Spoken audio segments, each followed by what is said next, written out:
যিকেইজন সাংবাদিক আছে তাৰ ভিতৰত অন্যতম আমাৰ জিতুমণি বৰা।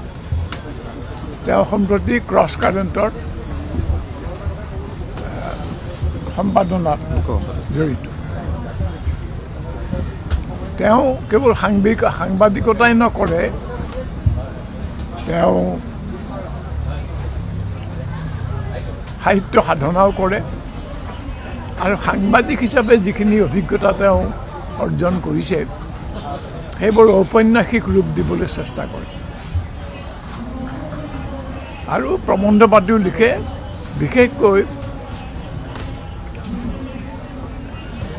দেউতাক যিবোৰ দেউতাক হেৰাই যোৱা দেউতাক নামৰ অত্যন্ত মৰ্মভেদী আৰু সংবেদনশীল এখন কিতাপ লিখিছে। সেইখনৰ কথা হৈছে যে সাম্প্ৰতিক যিটো আৰ্থসামাজিক পৰিস্থিতি সেইটোৱে সমাজত কেনেধৰণৰ অমানৱিকতাৰ সৃষ্টি কৰিছে, মানৱীয় সম্পৰ্কবিলাক কেনেকৈ নষ্ট হৈছে, পৰিয়ালৰ মাজত, বন্ধু বান্ধৱৰ মাজত, ওচৰ চুবুৰীয়াৰ মাজত, সমাজৰ বিভিন্ন লোকৰ। এইখন অত্যন্ত মূল্যৱান গ্ৰন্থ আমাৰ আজিৰ যুগৰ বুলি কৈছোঁ দেই। এফালে খুব গুৰুত্বপূৰ্ণ তথ্যৰ সংকলন আৰু আনপিনে কিছু অন্তৰ্দৃষ্টি চোৱা।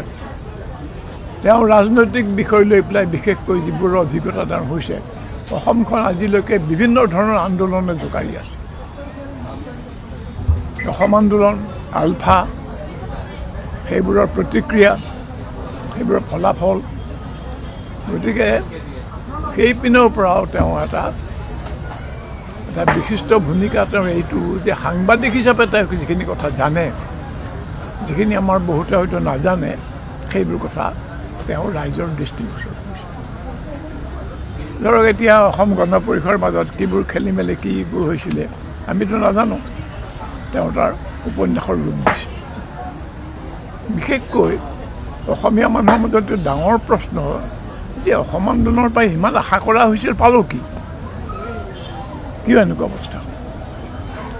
আৰু আজি যিখন তেওঁ কিতাপ উন্মোচন কৰা হ'ল, দুখন কিতাপ, হাৰে থকা মানুহ আৰু পদধ্বনি, এই দুইখনেই হৈছে অসমৰ আৰু তথা ভাৰতৰ বৰ্তমান পৰিস্থিতিৰ ওপৰত আলোকপাত কৰিব পৰা দুখন কিতাপ। হাৰে থকা মানুহখনত তেওঁ আমাৰ বৰ্তমান ৰাজনীতিয়ে কেনেকুৱা গঢ় লৈছে, বিভিন্ন দিশৰ পৰা সাংবাদিকৰ দৃষ্টিৰে তাৰ পৰা আলোকপাত কৰিছে। আমাৰ পৰিৱেশৰ কি হৈছে, আমাৰ অৰ্থনীতিৰ কি হৈছে, সমাজখনৰ কি হৈছে। আৰু পদধ্বনিত তেওঁ অসম আন্দোলনৰ বিষয়ে আকৌ লিখিছে। কিয় লিখিছে? কাৰণ আমাৰ আজিৰ পৰিস্থিতি, পৰিৱেশ আজি এনেকুৱা হ'ল, আজি চৰকাৰটো যে বিজেপিৰ হাতলৈ গুচি গ'ল, বিজেপি যে হিন্দুত্বৰ এটা আগ্ৰাসী সৈন্য বাহিনী, এই হিন্দুত্বৰ সন্মুখত অসমীয়া জাতিৰ অস্তিত্ব, অসমীয়া সংস্কৃতিৰ বৈশিষ্ট্য এইবিলাকৰ কোনো গুৰুত্ব নাই। তেওঁলোকৰ কাৰণে হিন্দুত্ব সৰ্বপ্ৰধান, হিন্দী হিন্দী হিন্দী হিন্দু হিন্দুস্তান, এই তিনিটা কথাই তেওঁলোকৰ কাৰণে প্ৰধান। গতিকে আমাৰ যিটো যুগে যুগে আমাৰ পূৰ্বপুৰুষসকলে গঢ়ি তোলা যি সংস্কৃতি, যি সমাজ, যি ঐতিহ্য, তাৰ উত্তৰাধিকাৰ তেওঁলোকৰ কাৰণে অৰ্থ। গতিকে আজি সেই পৰিৱেশ, সেইকাৰণে অসম আন্দোলনটো ভালকৈ বুজা খুব দৰকাৰ। কিয় হ'ল এইটো পথভ্ৰষ্ট, কিয় তাৰ লক্ষ্যবোৰ পূৰণ নহ'ল? তেওঁ উপন্যাসখনত সেইটো সম্পৰ্কে আলোকপাত কৰিবলৈ চেষ্টা কৰিছে। এই কথা এতিয়াও বহু পৰিমাণে অন্ধকাৰত আছে। অসম আন্দোলন কেনেকৈ হৈছিল, কি হৈছিল, কোনে পৰিচালনা কৰিছিল, ভিতৰৰ পৰা নেপথ্যৰ পৰা বহু কথা এতিয়াও উজ্জ্ব হৈ আছে, মানুহে গম পোৱা নাই। যি কাৰণে আজি হিন্দুত্ববাদী শক্তিয়ে অসমত প্ৰাধান্য লাভ কৰিছে। গতিকে এই কিতাপখন হয়তো সেইফালৰ পৰা আংশিক গোটেইবোৰ সত্য ওলোৱা নাই, কিন্তু প্ৰথমে এটা পদক্ষেপ যে অলপ সমালোচনামূলক দৃষ্টিভংগীৰে তালৈ চোৱা হৈছে। গতিকে মই ভাবোঁ যে সেই কিতাপখনো এখন লেখত ল'বলগীয়া কিতাপ, আৰু হাৰে থকা মানুহখনো মই কৈছোঁৱে পঢ়িবলগীয়া কিতাপ। এই দুইখন কিতাপ আজি উন্মোচন কৰিছেও মই হীৰেণ গোহাঁই, বিশিষ্ট সাংবাদিক আৰু সুবক্তা, ৰাজ্যসভাৰ সাংসদ অজিত ভূঞা দেৱে, আৰু দৈনিক জনমভূমিৰ সম্পাদক সঞ্জীৱ ফুকন, আৰু প্ৰেছ ক্লাবৰ সাংবাদিক, বিশিষ্ট প্ৰেছ ক্লাবৰ সম্পাদক বিশিষ্ট সাংবাদিক খগেন কলিতা। এই উদ্দেশ্যে আমি ইয়াত গোট খাইছিলোঁ। এতিয়া ঘৰে ঘৰে যাওঁ আৰু। ধন্যবাদ।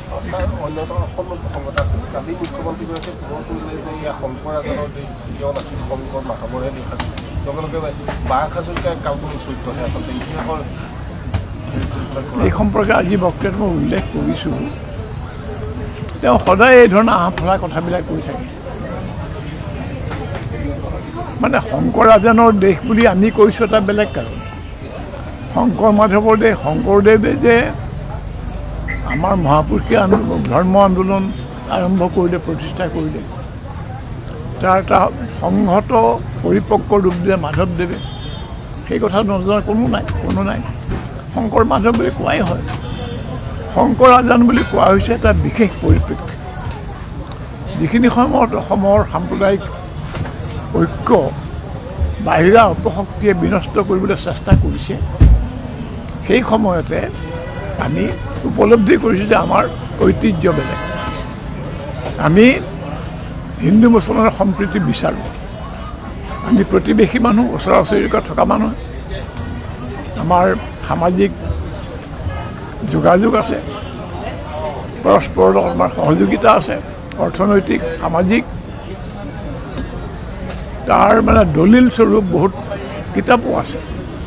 মঙলদৈত কেনেকৈ হিন্দু মুছলমানে যুগ যুগ ধৰি, নলবাৰীত কেনেকৈ, ইমানখিনি পাৰ্থক্য যিটো দেখুওৱা হয়, যিটো উত্তৰ ভাৰতত আজি গঢ় লৈছে, সিমানখিনি সময়ত কেতিয়াও নাছিল।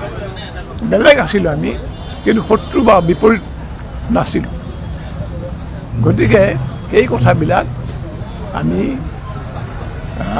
উপলব্ধি কৰিছোঁ বাবেই আজি আমি এটা শ্লোগান হিচাপে কৈছোঁ যে শংকৰ আজান দুয়োজনে আমাৰ কাৰণে, হিন্দুৰ কাৰণে আজান ফকীৰ শ্ৰদ্ধাৰ আদৰৰ পুৰুষ, আৰু মুছলমানৰ কাৰণেও শংকৰদেৱ অতি শ্ৰদ্ধাৰ আদৰৰ ব্যক্তি।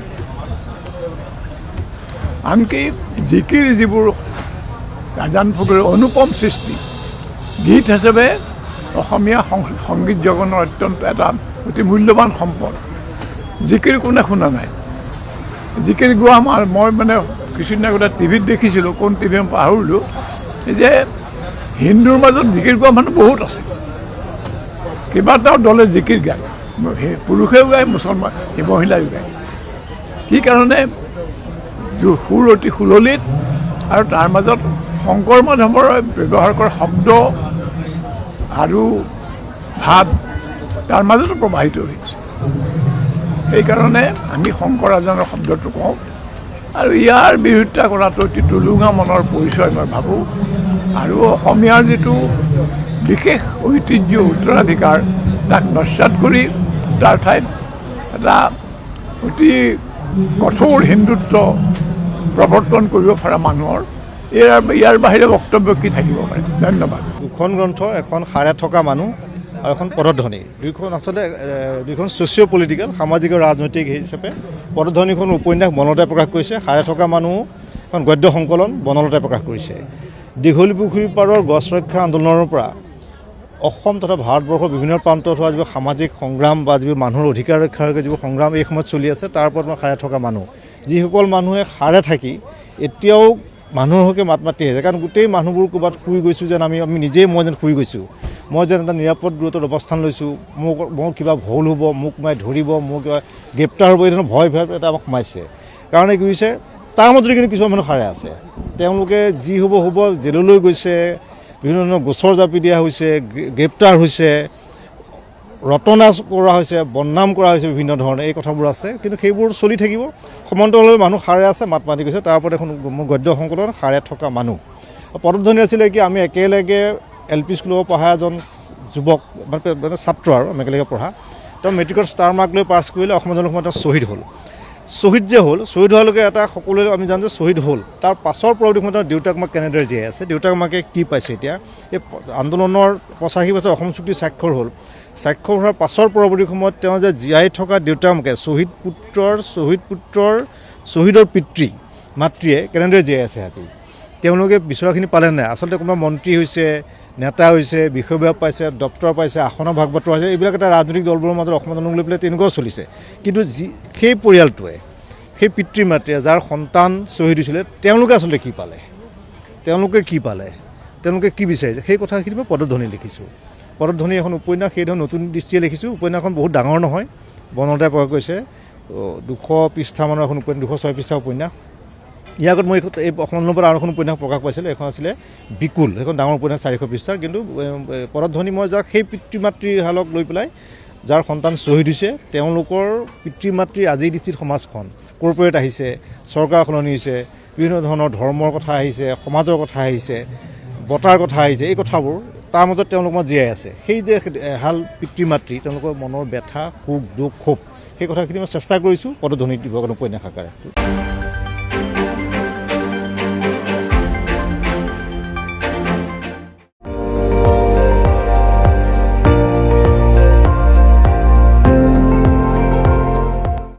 আপুনি চাই আছে ND24 সৰ্বশ্ৰেষ্ঠ নহয় সৰ্বোত্তমৰ দৌৰ